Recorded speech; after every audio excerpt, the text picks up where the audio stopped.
Hello. Hello, Thundercloud. How are you, Skye? Good. It's raining. It is. Yeah, and thundering. Yeah. Hello. Welcome to Chillin Tuesday here at the Australian Poetry Hall of Fame. I'm Thundercloud. Yeah, this is Skye. Her name's not James. Mm. No. Yeah, no. Never has been. Yeah. Always been Skye. Yeah. Anyway, my mum knows me as James, and yeah, my mum loves me. Not as much as most other mums, but no, she loves me really a lot. Anyway, welcome. Anyway, out there on, I don't even know the date. It's the 28th. I do know the date. It's the 28th of the March, which would be the third month, 2023. We're only a few days from the end of daylight savings here in New South Wales. Yep. Where they'll change the clocks and our body clock. And tonight, what have we got for you? Well, I'm doing stuff out of Australian poets 1788 to 1888. And I'm doing a poet known as Alpha Cruxis, like a cross. That's it. That's all. Okay. And there's three bits to it. There's it's called In the Uplands. And there's three parts: morning, noon, and night, and that's all I'm doing tonight. Yep. And before I ask you what you're doing, I'm going to acknowledge the traditional custodians of the land on which we broadcast. The Kamilaroi, the band by people, acknowledge the continuing connection to the land of the elders past, present, and emerging, and acknowledge that sovereignty's never been ceded. And what treaties ask for too. So moving on, this weekend we've got up in Tenterfield, up the road, the Oracles of the Bush Festival, which is a storytelling, bush poetry, yarn festival, and a competition as well. So I'm going up on there on Friday for the heat, and hopefully I'll get through on. I'll be back up there on Sunday. Yeah. And what do you got, Scott? I've got a book called Ocean to Moon. By a group of poets, poems by word weavers. They're a group of poets that were students that in 1987 and kept it going. And brought out some books of their poems. Cool. Well, all right. So South Australia, sorry. from South Australia. Okay, good. Published what year? 1994. By Gould Publishing, South Australia, North Adelaide. Right. Well, this one here. Well, this has been out of print for over 100 years, obviously, because it was published in 1888. I probably don't treat it with as much gentleness as I probably should. It was edited by Douglas B. Sladen. He had a Bachelor of Arts from Oxon. I guess that's Oxford, I don't know, Oxon.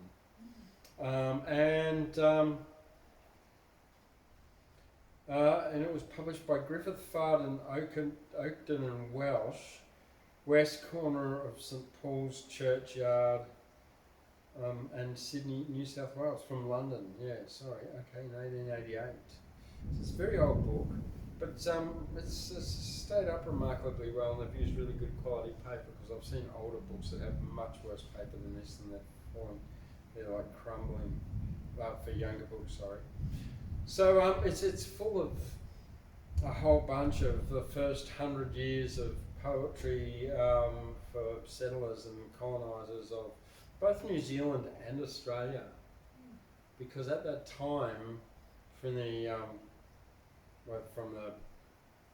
English perspective, both of the Australia and New Zealand were sort of, what do they call it, Terra Australia, pretty much. Yeah. The author I've chosen here is very early in the book, only after Francis Adams, one of our very early poets. and it's Alpha Cruxis, ALPHACRUCIS, Alpha Cruxis. Then it says in brackets, the writer desires the incognito to be maintained, the incognito maintained. So this is called In the Uplands. And as I was pre-reading this, it's the visual way that Alpha Cruxis describes these places. It really was able to take me there in my mind. And I was thinking as I was reading it, this would be a fantastic poem to put to, you could just make a sort of a montage of clip art, really, of beautiful places, etc., and people and stuff. It would be quite easily to make a poetry video, which reminds me, we've got the poetry video competition in November and Poetry Festival, and we've got the Australian Poetry Slam in August happening here. Yep. Yeah, a heat, but it's better than no heat. Yeah. Yeah, because winter we need a lot of heat. Yeah. Yeah. Up here in Ghana. Yeah, this is called In the Uplands, and this is morning. The cornlands wake with rustling quiver, whilst the lowlands far away with opal flush, the steel blue river flings flashing back the blaze of day. The mountain tops, clothed with light, upbursting in a sunny glow, whilst scattering fade the mists of night from glen and valley far below. And with the brightening of the dawn, the soul to its creator thrills and worships with the virgin morn amid the splendours of the hills. For here, through nature's waking calm, breathes jubilantly prayer and praise, like echoes of the angel psalm, which ushered in its primal days, when God and nature ruled alone, and seraphs' wings made the skies, descending from around his throne to brighten earth's new paradise. Ere through time's sunny universe the frown of friend like fate was seen, and all unknowing sin's strange curse his wide creation lived serene. Through days which brought but fuller bliss, through nights which brought but deeper calm, and dawn which woke but with the kiss of light and seraph's morning psalm. Yet heaven and earth and man and time seemed one with God in those blessed hours, and moving on to more sublime and loftier range of larger powers. And through these long, calm, golden years, and heard the music of the spheres, and through these long, calm, golden years, man's soul gained power with its ages, and heard the music of the spheres, and learned to read the mystic pages, which ample nature spreads afar, throughout creation's wildest bound, from highest path the zenith star, to lowest nadir stars profound.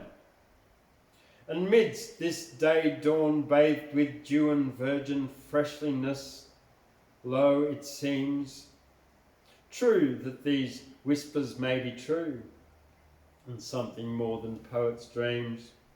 For in the sympathy we feel with God in nature is the key to half-guessed secrets which conceal his purpose and man's destiny. This life is not our earliest birth, nor highest since creation's dawn, and yet begins again on earth in ignorant infinity, newborn. With scarce a memory of the old existences, if lived ere this, save dreams of some past age of gold and faith in some dim future bliss. Some sunset of supremest splendour, some starlight mystery of night, and lo, awakes with subtle tender, ineffable dream of old delight. Sudden as lightning and more fleeting, scarce seen, scarce felt, and ere fled afar, yet surely token of a greeting unto our spirit from some star, wherein our life was earlier kindled, till fate's dawn, till fate's circle downward hurled, to lessen life a while it dwindled to mortal in this lower world. A larger life with larger joys, perchance means also larger pains, for nature ever thus alloys with great loss her greater gains. Whatever goodness, strength or power lives in the present, lo, behold, it was not born within the hour, but comes inherited of old. Even the genius sent on earth once in the ages now and then from God, but proves how high a birth is granted unto chosen men. And man's true measure is the height, the highest rise, for in each is born the germ of mental might to bring all knowledge in his reach. The noblest words can never tell our spirit what the heavenly strains of music in their loftiest swell unto the raptured soul explains. For language but expresses thought, whilst unto harmony is given to echo sacred echoes caught, and syllable the psalms of heaven. And greatest poem, grandest voice of music, I never yet were blent, perfect in one to bid rejoice exalted souls with deep content. Of highest, most exalted art, which welded man's immortal years with the immortal thrilling heart of song which fills the universe with beauty in all varied guise, and sings the seasons of the years, and all the hymnings of the skies, and all the music of the spheres. Yet ne'er is lost one noble word, nor ever dies one noble thought. Forever in heaven they are heard, although they pass from earth as naught. Still more. And so perchance the heavenly sound of harmony that thrills all earth, but is but a noble thought refound, rebaptizes with its higher birth, to echo down through mammon's din and silvery pierce earth's deafened ears, to wake the higher soul within with all the music of the spheres. To some glow of life of more than earth thrills through us with a sudden gleam, like lightning memory of past birth, baptized in some far heavenly stream. And insistent only whilst the soul grows larger than the mortal frame and sees divinely with the whole of God's vast universe its claim to loftier life in larger spheres throughout a higher range of time, whose gladdening days fill golden years through ages growing more sublime, where every effort tends to good, where every pathway reverent trod, midst men and angels' brotherhood, leads upward to the throne of God, and all the ills of lower life, like flies in amber, leave no taint on, pardon me, on memory and past pain and strife, like discord sounding far and faint, by distance softened, mellowing glow, half musical, less harsh than sad, and in eternity's soft glow, on light, the soul lives, calmly glad. Yeah. Oh, I need to sit up and breathe properly. That was a lovely poem. Long, very long, but lovely. All right. Well, the noon one that's coming up is also long as well. So yeah, it's again another 4 or 5 pages. So. All right, your turn. So, what do you got first?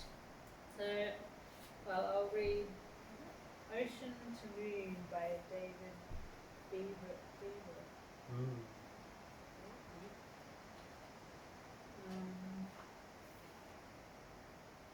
Ocean to Moon. Iced tear of mother fire, slicing through shaped vapors, far above the cooling troughs, wooing the deep murmured swell of glitter and gleam, impelling the slow, stirred current of heat, of blood heat, and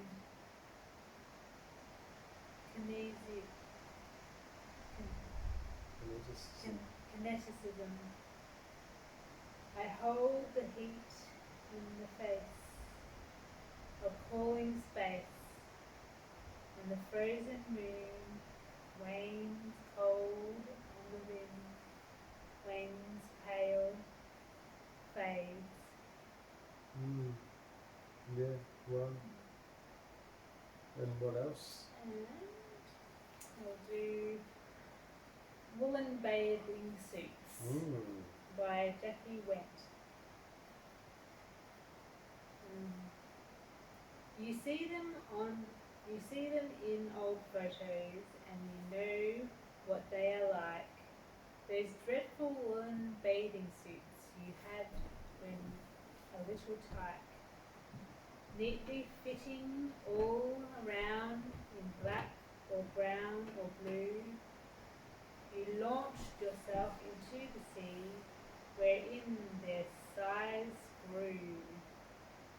The action of the water, as you splashed and played about, wreaked havoc on that bathing suit when you came dripping out with neckband to your waistline and your waistline round your bum line sagging to your knees.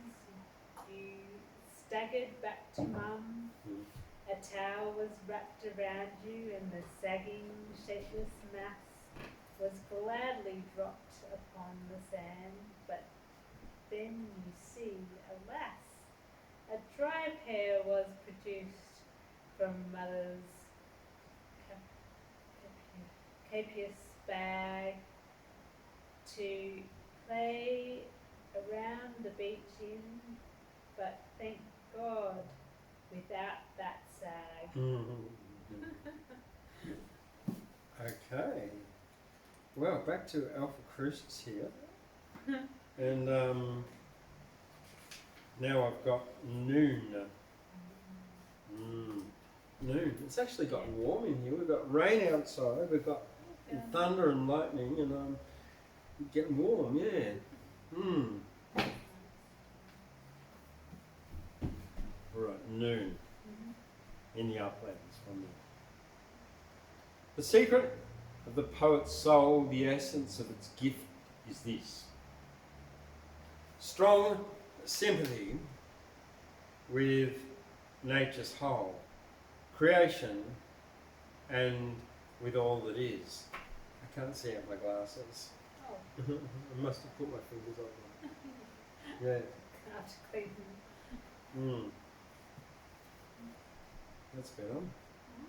Who says that Pan is dead, when all the myriad chants which nature sings from whispering leaves to wild bird calls, some echo of his worship brings? The gods of old have never died, they lived since ever time began, by many new a name defied, through changing creeds by changing man. Amidst the vine leaves overhead I hear great Dionysus sing, and as erst he sang, ere art was fled, and life was in its young world spring. And love laughs, whispering in the breeze, lo, Aphrodite yet is fair, and sudden midst that swaying trees I see her golden gleaming hair.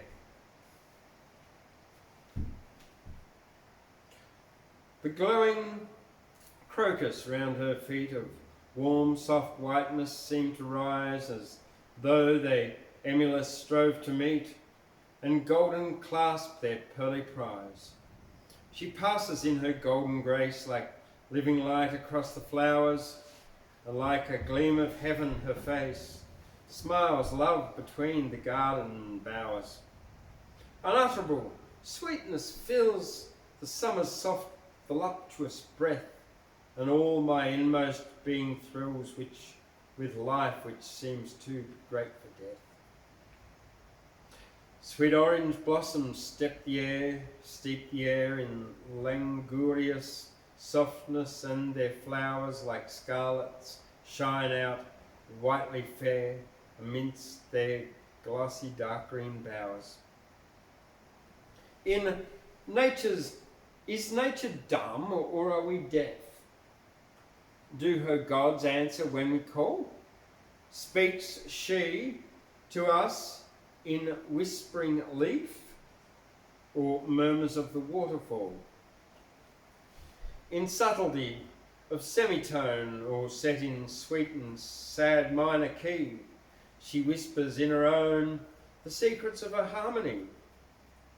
Have all the iron-footed years of science crushed that higher sense which heard the music of the spheres and doubted neither where, now, whence? The soul descended of our birth, but seeing endless beauty given to every common thing of earth, believed it but the gates to heaven. The theme of love is never old, the mystery of its deathless night still gives each life its age of gold, lit up a while with heavenly light. With every generation, love is virgin born and springs anew, forever fed from founts above and freshed with celestial dew. Common as light is love, said God, makes all men equal in its bliss, for all their world seems angel trod, to them fast raptured with its kiss. The light of love was in her eyes, her beauty thrilled my innermost soul with rapture deeper than the skies, watching the midnight planets roll. One passionless star pulsed bright above, one purple dims wrapped the earth, when the first we told was over natural love, and and rapturous traced from its birth. All nature sympathetic sound, the wild winds whispered gentler by, with softer, whiter radius gleamed the stars which lit the darkening sky. The spirit of all heavenly things, which the light of nature's whole creation thrilled life's deepest springs and blended passion that soul to soul. Love's music fills love's soul with deep, ecstatic harmonies which seem to blend all heavens with earth and steep, the soul in some Elysian dream, but never comes it twice on earth. To him who has it once for never, can real love have second birth? It comes and lives or dies forever. Great love is lowly as 'tis greatest, and in its mightiness it's meek, and so it smooths its loved one's fate, no lesser pleasures seeks to seek. Great loves love greatly, and their love oft makes their loved ones also great, and through life's toils and trials prove how lives thus strengthened fear no fate. There's no jealousy in love when real, whatever the sensual saith, its nobleness can but prove by mutual deep undoubting faith. For great love knows no jealous fear, no bitterness, its great Mars, but looks beyond time's little years to live unchanged beyond the stars. A jealous love is but a strong, vain, selfish passion, born of dust, of earth's desires, which feareth wrong, and is too frail to trust in trust. A great love disappointment turns to sorrow, till it finds reliefs in lessening other woes, and learns in soothing theirs, it soothes its grief. O love, if love lives on forever, beyond this solid sensual earth, and death itself cannot discover, souls twin born from their primal birth, then in that brighter life and better, all nobleness but half concealed, imprisoned in the earth's fleshly fetter, will suddenly shine forth, all revealed. Self-abnegation, half unheeded, self-hid, self-conquest all unseen, by those whose life through it succeeded, yet happy if it made serene. The fate of those that loved and tended and made their happiness its own, contented till its task was ended, to know that sacrifice unknown. Yet love means sacrifice, yet they who give the most receive the most, for service given for love is paid for its own self and counts no cost. But generous hearted noble love, unselfish earnest liberal given, on earth half known perchance above, will find its greatest known in heaven. Big one. Yeah. It's lovely, yeah. About love. Yeah. And what do you got next?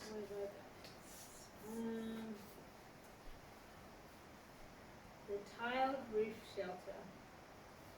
The tiled roof shelter on the sand broods as a mother hen, shading a motley lot of chicks, all born again children. The balding bloke who's 18 stone, soothed by the sand's soft grain, is lolling, whale-like, spouting breath, dreaming he's slim again. A black outlined canoe glides by, skimming on silken sea, and sparks a picture in grand line of young love in Then hunky he-men's lifesavers flex muscles as they run, while bikini chicks pout their lips, wanting to join the fun. That was by Marion Marion Holt. Have you got another one? and Yeah. Lucky Last Mhm. by Meredith Idle is cappuccinos. Cappuccino. Cappuccinos. Cappuccinos remind me of you, the froth and the bubble of life, the heat and passion just below the surface.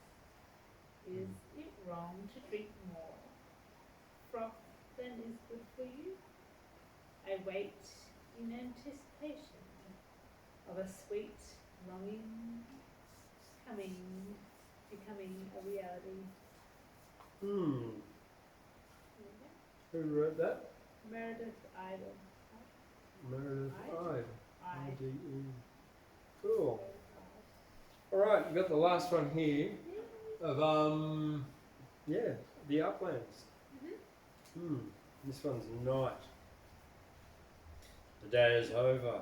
An even song and rustic dance sound sweet afar, as moonlight floods the Currajong with light which pales each lessening star, whose radiance on this mountain height the lower lands can never know. For though serener ere they lie, all heaven and earth with brighter glow. Adelbaran with ruddy gay burns deep beyond Orion's belt, and deeper yet the clustering blaze of Pleiades, whose influence felt through all the dim bright Milky Way controls its systems far and near to roll through time's tremendous day towards eternity's full year. Lo, far adown the eastern skies, above the low horizon's rim, processioned constellations rise, as though they rose to worship him. Within the hollow of whose hand, through all these countless years of old, the ocean and the ancient land and all creation's worlds are held, with soft effulgence spreading far above the dewy mist which hides the vast plain's edge, the luminous star of Aphrodite's silvery glides.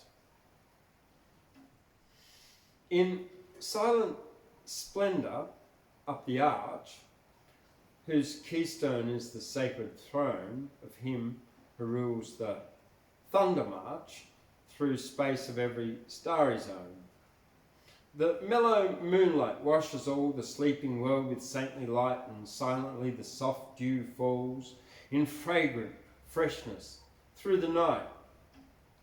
Throughout the day, deep, hyaline, some wordless beauty seems to fill all space with influence and half design, which subtly with electric thrill. I don't know what happened then. Hyaline. I was going to read that part again. Throughout the day with deep, I just want to read these two paragraphs actually. The mellow moonlight washes all the sleeping world with saintly light, and silently the soft dews fall in fragrant freshness through the night. Throughout the clear, deep hyaline, some wordless beauty seems to fill all space with influence half divine, which subtly, with electric thrill, wakes up vague memories of some past dim splendour of some early birth amidst majestic worlds more vast, serener far than this of earth. However, sneer the worldly wise, man liveth not by bread alone, his soul claims kindred with the skies and all of earth's best gifts alone. Can never feed the yearning crave, instinctive for some higher life, he blindly sees beyond the grave, above the dust of earthly strife. The workshops of the world grow blind, with smokes afar from flower and sod, they see but triumphs of the mind of man and cease to think of God. They triumph in their little day, they feverishly clutch their golden gains, and yet with time they pass away, whilst time and nature still remains. Our life is thronged with hopes and fears, faint gleams of joy, fierce glooms of pain make up the measure of our years, but should perchance our hopes be vain? May not our fears be vain likewise, and all the dread hereafter be a sleep in which our tired eyes, sleep well through all eternity. Old age, of strength and hope bereft, and breathing but with laboured breath, hath but this saddening solace left, forgetfulness in sleep and death. However, bright life's surface woof, its web is woven in the loom and of fate to fade and death's behoof, and clothes but skeletons of doom. We see the mystery of sin, we know the mystery of pain, we feel too weak the crown to win, and feel we bear the cross in vain. Sadness and cynicism breathe their light hands upon this age of ours, and pitying smiles at those who wreathe the altar of their faith with flowers.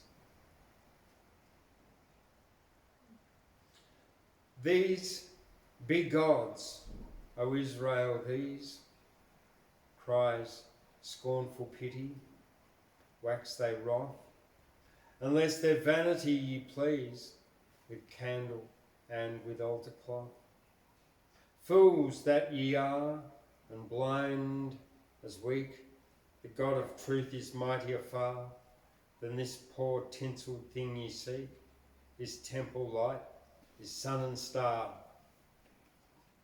We call to him with prayerful cries.